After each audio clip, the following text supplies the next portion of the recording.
Bonjour, travelers! Welcome to Discover.Learn.Travel.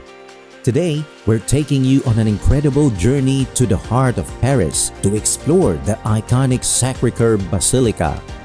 Get ready to uncover the history, marvel at the architecture, and soak in the breathtaking views from one of the most famous landmarks in the City of Light.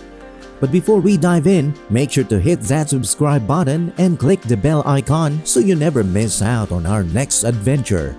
Ready to discover, learn, and travel? Let's go! Number 1. Sacré-Cœur, Paris. The Basilica of the Sacred Heart of Paris, also known as Sacré-Cœur, stands tall atop the Butte Montmartre, the highest point in Paris, like a majestic guardian overlooking the city. It's one of those places you instantly recognize in pictures of Paris, with its gleaming white domes and intricate architecture. People from all over the world flock to visit this iconic landmark, making it the second most visited monument in Paris after the Eiffel Tower. But what makes Sacré-Cœur so special? It's not just its stunning beauty, it's also the deep meaning behind it. The Basilica is dedicated to the Sacred Heart of Jesus, a significant symbol in Christianity representing Jesus' love and compassion for humanity.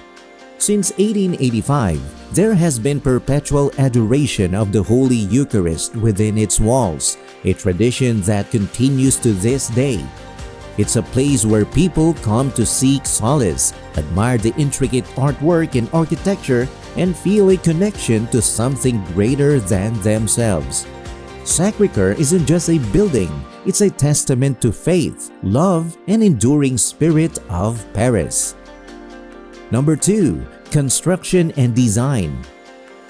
The building we're talking about here is the Sacré-Cœur Basilica, designed by Paul Abadie.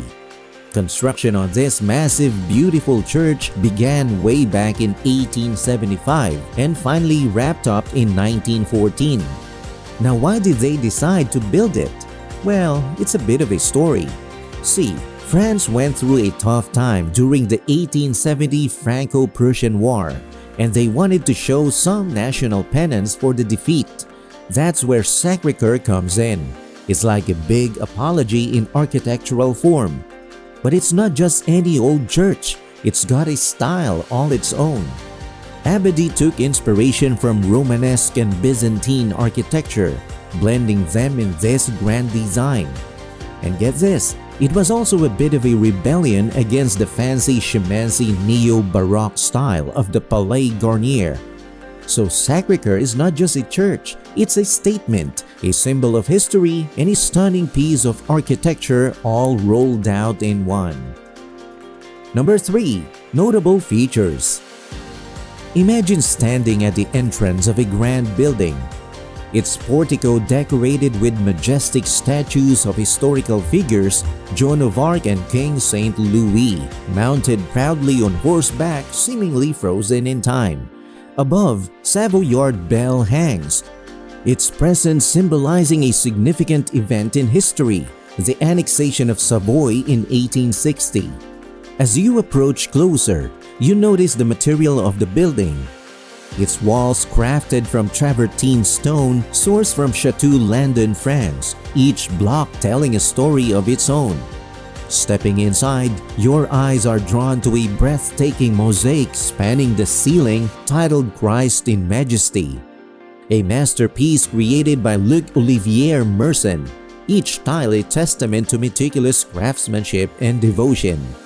Beyond the main hall, the Basilica complex extends, offering a serene meditation garden where one can find solace amidst the bustling city, and a panoramic view of Paris, a sight that leaves one in awe of the beauty and grandeur of the world below.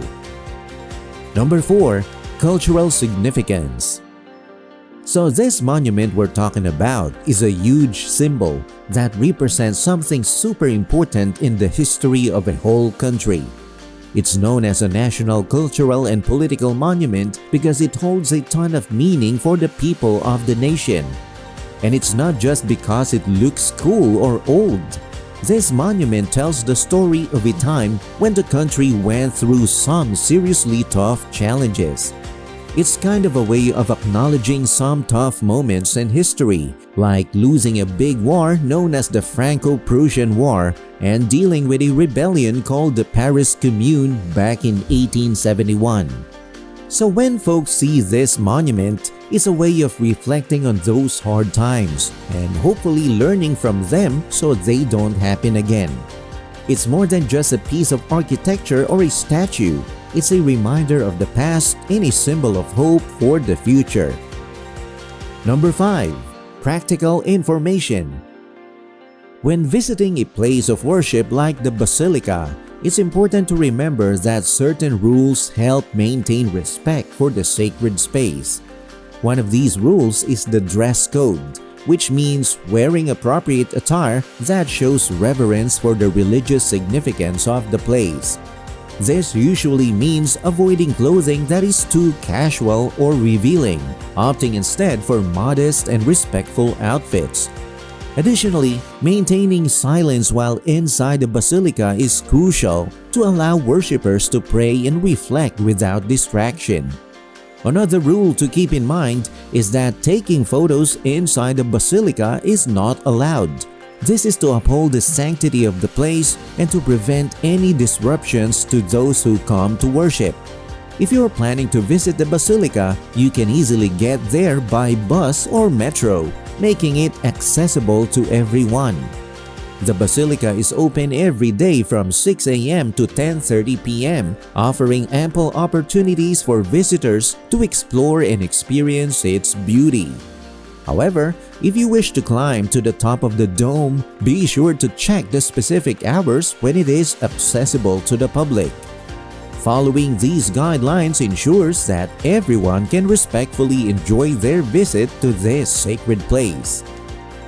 Thank you for joining me on this journey through the history and beauty of Sacré-Cœur Basilica. If you enjoyed this video, don't forget to like, subscribe, and hit the bell icon for more incredible travel stories. Until next time, keep discovering, learning, and traveling. Au revoir!